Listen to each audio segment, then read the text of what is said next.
안녕하세요. 가족의 돈을 지키는 똑똑한 세무 정보 함께 알아보는 시간입니다. 엄마 큰일 났어. 나 방금 국세청에서 4천만 원 세금 내라는 통지서 받았어. 어쩌지? 이 말은 경기도 안양에 사는 김선희 씨의 딸이 실제로 엄마에게 했던 말입니다. 김선희 씨는 결혼을 앞둔 딸에게 집 계약금으로 1억 8천만 원을 계좌이체 해주었습니다. 평생을 아껴 모은 돈이었고 딸의 새 출발을 도와주고 싶은 그저 엄마로서의 마음이었죠. 그런데 몇 달 뒤 등기소도 아닌 국세청에서 편지 한 통이 날아왔습니다. 증여세 3,600만 원 그리고 가산세까지 포함해 총 납부 금액 4,200만 원. 그 순간 김 씨는 온몸이 얼어붙는 느낌이었습니다. 이게 무슨 일이야? 내 돈을 내 딸한테 준 건데 왜 세금이 붙지? 그제야 주변에서 들었던 얘기들이 생각났습니다. 차용증 써야 한다고 했었는데 메모라도 제대로 남기지 그랬어. 그때는 그냥 가족끼린 괜찮지 않나 싶었고 설마 나한테 그런 일이 일어날까? 하고 넘겼던 이야기들입니다. 하지만 현실은 달랐습니다. 국세청은 가족 간 거래라도 문서로 증빙이 없고 상환 계획이 없다면 그건 증여로 판단합니다. 김 씨처럼 억울하게 세금을 내는 분들 정말 많습니다. 자녀의 전세금, 손주의 학자금, 부모님 생활비까지도 가족을 위한 마음이 세금 폭탄으로 돌아오는 상황이 지금 이 순간에도 계속되고 있습니다. 이건 단순한 한 가정의 이야기가 아닙니다. 이제는 누구에게나 벌어질 수 있는 일입니다. 2025년 5월부터는 상황이 더 심각해집니다. AI, 빅데이터, 그리고 세무공무원 포상금 제도까지 우리가 모르는 사이 가족 간 거래가 감시되고 있습니다. 지금부터 도대체 어떤 거래가 증여로 보이는지, 어떻게 하면 억울한 세금을 피할 수 있는지 하나씩 정확하게 알려드리겠습니다. 안녕하세요. 최근 가족 간 금전 거래에 대한 세무 사례를 깊이 있게 분석해온 콘텐츠 제작자 이지원입니다. 2025년 5월부터 정부는 세무조사 시스템을 대대적으로 개편합니다. 이제 단순한 가족 간 송금이나 계좌 이체도 조사 대상이 됩니다. 이 영상에서는 왜 평범한 거래가 세무조사로 이어지는지, 그리고 어떻게 준비하면 수천만 원의 세금을 막을 수 있는지 구체적으로 알려드리겠습니다. 알림 설정하시고 지금 바로 확인해 보세요. 여러분, 정부는 왜 갑자기 일반 가정의 금전 거래까지 들여다보는 걸까요? 그 이유는 단순합니다. 바로 국가의 세금 수입, 즉 세수 부족 때문입니다.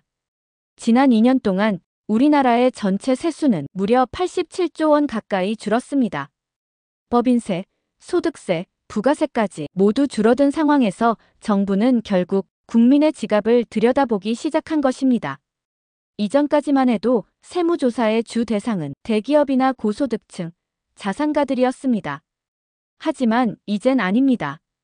2025년 5월부터는 평범한 가정, 우리 같은 일반 서민들의 금융거래도 정밀하게 추적되기 시작합니다.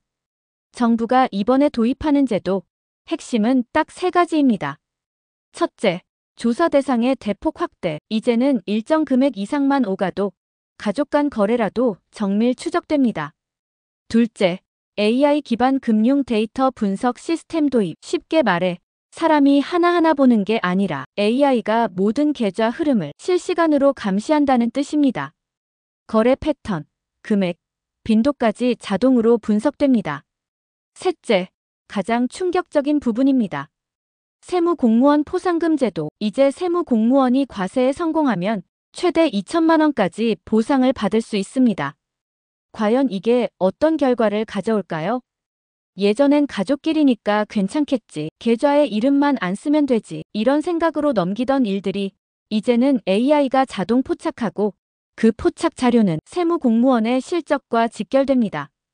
결국 단 한 번의 송금, 한 번의 현금 인출이 몇백만 원짜리 세금으로 돌아오는 시대, 지금 그 시대가 시작된 것입니다. 이제 몰라서 안 했다는 말은 통하지 않는 세상이 됐습니다. 다음은 실제로 이 강화된 조사제도 이후 세금 폭탄을 맞은 사람들 이야기입니다. 여러분과 다르지 않은 아주 평범한 분들의 사례입니다. 첫 번째 이야기는 경기 광주에 사는 윤혜정 씨입니다. 올해 63, 결혼을 앞둔 아들에게 전세자금으로 2억 원을 계좌이체 해주었습니다. 송금 메모엔 전세금 지원이라고만 적혀 있었죠. 윤 씨는 당연히 내 아들인데 이 정도는 도와줄 수 있지 않나 하는 마음이었습니다.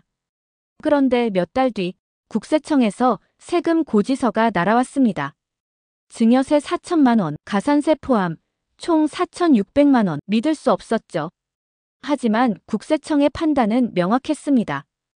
이자 약정 없음, 상환 계획 없음, 차용증 없음. 그 돈은 빌려준 것이 아니라 준 것, 즉 증여라는 겁니다. 두 번째 사례는 대전에 사는 정재우 씨, 딸의 유학자금 명목으로 8천만 원을 송금했습니다. 정 씨는 등록금 보내는 거니까 당연히 교육비로 처리되겠지라고 생각했지만 계좌에는 아무 메모도 없었습니다. 그리고 역시 국세청은 이건 증여라고 봤습니다. 증빙이 없었기 때문입니다.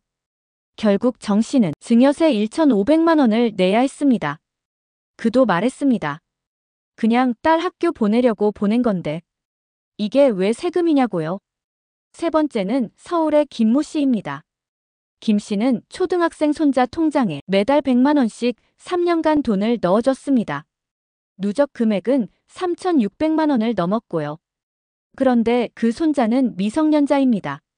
소득도 없고 경제활동도 하지 않죠. 그래서 국세청은 이 돈을 모두 증여로 판단했습니다. 김 씨는 그냥 아이 이름으로 적금 붓는 마음이었다고 말했지만 그건 마음일 뿐이고 법적으로는 과세 대상이었던 겁니다. 이 세 사례 보신 것처럼 상황은 다 다릅니다. 전세자금, 유학비, 손주 용돈 다 목적도 다르고 사람도 다릅니다. 하지만 단 하나 공통점이 있습니다. 문서가 없었다는 것, 증명할 수 없었다는 것, 가족이니까 말로 해도 되겠지, 마음은 통하니까 괜찮겠지 했던 그 순간이 국세청 입장에서는 과세 사유가 된 겁니다. 이제는 가족 간 거래도 감정이 아니라 증거로 말해야 하는 시대입니다. 잘 모르고 보낸 돈이 세금으로 되돌아오지 않게 정확히 알고 준비해야 합니다. 그렇다면 국세청은 어떤 기준으로 이건 증여다라고 판단할까요? 핵심적으로 살펴보는 4가지 조건이 있습니다. 첫째, 이자나 상환 계획이 전혀 없는 송금입니다. 예를 들어 계좌 메모에 결혼자금, 전세금이라 적혀 있으면서 차용증도, 이자 약정도, 상환 계획도 없다면 국세청은 이건 빌려준 게 아니라 준 것, 즉 증여로 판단합니다. 둘째, 문서 없이 큰 금액이 오간 경우입니다. 가족 간 거래는 자주 그냥 말로 하곤 하죠. 하지만 세무조사에서는 문서 없이는 아무 소용이 없습니다. 차용증이나 이체 기록이 없다면 그저 돈을 준 것과 다를 바 없다는 게 국세청의 입장입니다. 셋째, 생활비 명목으로 반복 송금된 경우입니다. 가끔 용돈 주는 건 괜찮습니다. 하지만 매달 200에서 300만 원씩 꾸준히 보내는 경우라면 생활비가 아니라 실질적인 재산 이전으로 간주됩니다. 넷째, 미성년자 명의의 계좌로 고액 송금한 경우입니다. 예를 들어 초등학생 자녀나 손주 통장에 수백만 원씩 넣어두었다면 그 아이는 소득이 없기 때문에 이 돈은 부모의 증여로 봅니다. 이 4가지는 자녀뿐 아니라 부모, 배우자, 손주까지도 모두 해당됩니다. 가족이라는 이유로 느슨하게 처리했다가 그게 곧바로 세금 고지서로 돌아올 수 있다는 걸 꼭 기억해 두세요. 그럼 이제 어떻게 하면 이런 세무조사를 피해갈 수 있을지 말씀드릴게요. 핵심은 3가지입니다. 차용증을 제대로 작성하기, 실제로 돈을 주고받은 흔적을 남기기, 그 모든 과정을 증빙 자료로 보관하기. 첫 번째, 차용증입니다. 돈을 빌려줬다면 반드시 문서로 남기세요. 금액은 숫자와 한글을 같이 적으시고요. 예를 들면 금 1억 원정이라고요. 이자율은 적어도 법정 이자율 이상이어야 합니다. 현재는 연 4.6%죠. 그리고 상환 일정은 구체적으로 적어주세요. 매월 15일, 원금 50만 원과 이자 지급처럼 말이죠. 서명은 가능하면 직접 만나서 자필로 하고 날짜도 꼭 같이 적어주세요. 공증까지 받으면 더할 나위 없이 좋고요. 두 번째, 실제 자금 흐름입니다. 이자나 원금을 실제로 주고받아야 합니다. 이체할 때는 꼭 메모도 남기시고요. 예를 들면 6월 이자, 원금 일부 상환처럼요. 혹시 자녀가 경제적으로 어려워졌다. 그럼 추가로 약정서를 작성해서 상환 일정을 조정하면 됩니다. 물론 그것도 보관하셔야겠죠. 세 번째, 증빙 자료 정리입니다. 차용증 원본과 사본, 이체 내역서, 통장 사본, 상환 계획표, 심지어 카카오톡 메시지까지도 보관해 두세요. 거래와 관련된 대화 내용은 중요한 증거가 될 수 있습니다. 이렇게만 준비하시면 세무조사가 오더라도 걱정할 일이 없습니다. 다음은 실제로 이 과정을 잘 준비해서 문제없이 넘긴 분들의 이야기입니다. 비슷한 시기, 비슷한 금액을 자녀에게 보낸 두 부모님의 이야기입니다. 결과는 완전히 달랐습니다. 먼저 서울 강동구에 사는 박명숙 씨, 아들의 창업자금으로 1억 원을 송금했습니다. 하지만 박 씨는 이 돈을 그냥 준 것이 아니었습니다. 차용증을 직접 손으로 써서 남겼고요. 연 5%의 이자율, 그리고 매월 25일 100만 원씩 상환이라는 구체적인 계획도 함께 적었습니다. 이자 지급일마다 계좌 이체를 하면서 메모란엔 빠짐없이 5월 이자 지급, 6월 이자 지급이라고 남겼습니다. 심지어 중간에 아들이 일정이 늦어졌을 때도 별도의 약정서를 추가로 작성해서 상환 일정을 다시 조정했습니다. 그 서류도 잘 보관해 두었죠. 2년 뒤 세무조사를 받았지만 문제는 없었습니다. 오히려 세무공무원이 깔끔하게 정리된 자료를 보고 질문을 몇 개 하더니 금방 마무리되었답니다. 하지만 같은 시기 인천에 사는 김영선 씨는 딸의 전세금으로 1억 3천만 원을 송금했습니다. 김 씨의 마음도 같았습니다. 결혼 앞두고 이 정도는 도와줘야지. 그게 부모 마음이죠. 하지만 그 송금, 차용증도 없고 상환 계획도 없고 계좌 메모조차 없었습니다. 국세청은 이를 무신고 증여로 판단했고 결국 증여세 2,600만 원과 가산세까지 부과됐습니다.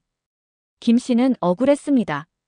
그냥 딸 돕고 싶었던 마음인데, 하지만 국세청은 감정이 아니라 서류를 봅니다. 마음보다 기록, 선의보다 증빙이 중요한 시대니까요. 두 사례의 차이, 사실 아주 단순합니다. 준비했느냐, 하지 않았느냐, 돈을 보낸 건 똑같습니다. 심지어 자녀를 위하는 마음도 크게 다르지 않았습니다. 하지만 결과는 전혀 달랐죠. 이제 묻고 싶습니다. 여러분의 가족은 어떤 쪽이 될까요? 지금 준비되어 있으신가요? 이쯤 되면 이런 궁금증이 생기실 거예요. 그래서 준비했습니다. 많이들 물어보시는 질문, 간단히 짚고 넘어가겠습니다. 첫 번째 질문입니다. 부모 자식 간에 돈 주고받으면 무조건 증여세 내야 하나요? 그렇지는 않습니다. 하지만 중요한 건 증명할 수 있어야 한다는 거죠. 차용증이 있고 이자를 납부하고 상환 계획이 분명히 있다면 빌려준 돈으로 인정됩니다. 그런데 그런 게 아무것도 없으면요? 대부분 증여로 간주됩니다. 두 번째 질문, 얼마까지는 세금 안 내도 되나요? 부모와 자식 사이에는 10년 동안 5천만 원까지는 비과세입니다. 부부 사이는 6억 원까지죠. 하지만 이 한도를 넘으면 그 초과분에 대해서는 무조건 과세가 됩니다. 그리고 이건 10년 단위 누적 기준이라는 점 꼭 기억하세요. 세 번째 질문, 그럼 현금으로 조금씩 나눠서 주면 괜찮은가요? 이 부분이 의외로 위험합니다. 하루 1천만 원 이상 인출하면 은행에서 자동으로 보고하게 되어 있습니다. 게다가 반복적으로 나눠서 뽑는 경우는 스미핑이라는 의심 거래로 분류될 수 있어요. 오히려 더 위험할 수 있다는 말입니다. 네 번째 질문, 교육비나 병원비도 증여로 보나요? 이건 아닙니다. 다만 조건이 있어요. 본인 명의로 직접 송금해야 하고 영수증이나 납부증명서 등 사용처가 확인돼야 생활비나 교육비로 인정받을 수 있습니다. 그냥 학비라고 보내놓고 증빙이 없으면 그것도 결국은 증여로 보게 되는 거죠. 자, 이제 마지막으로 정리해 볼게요. 이제는 가족 간 거래라고 해서 방심할 수 있는 시대는 아닙니다. AI는 감정을 모릅니다. 숫자와 패턴만 기억하죠. 국세청도 이제는 사람이 아니라 데이터를 보고 판단합니다. 감정이 아니라 증빙, 선의가 아니라 서류, 사랑이 아니라 계약, 가족이라도 이제는 준비하고 관리해야 억울한 세금에서 내 가족을 지킬 수 있습니다. 그 작은 준비가 수천만 원을 막아줄 수 있습니다. 여러분, 우리 가족끼리인데 뭐 어때라는 생각, 이제는 가장 위험한 말이 됐습니다. 국세청은 가족 간 거래를 가장 먼저 들여다봅니다. 왜일까요? 말로 둘러댈 수 있고 서류 없이 큰 돈이 오가기 때문입니다. 그리고 이제는 사람이 아닌 AI가 감시합니다. AI는 감정을 모릅니다. 오직 숫자와 패턴으로만 판단합니다. 여러분이 가족을 아끼는 그 마음, 그 사랑이 세금으로 돌아오지 않도록 이제는 제대로 준비하셔야 합니다.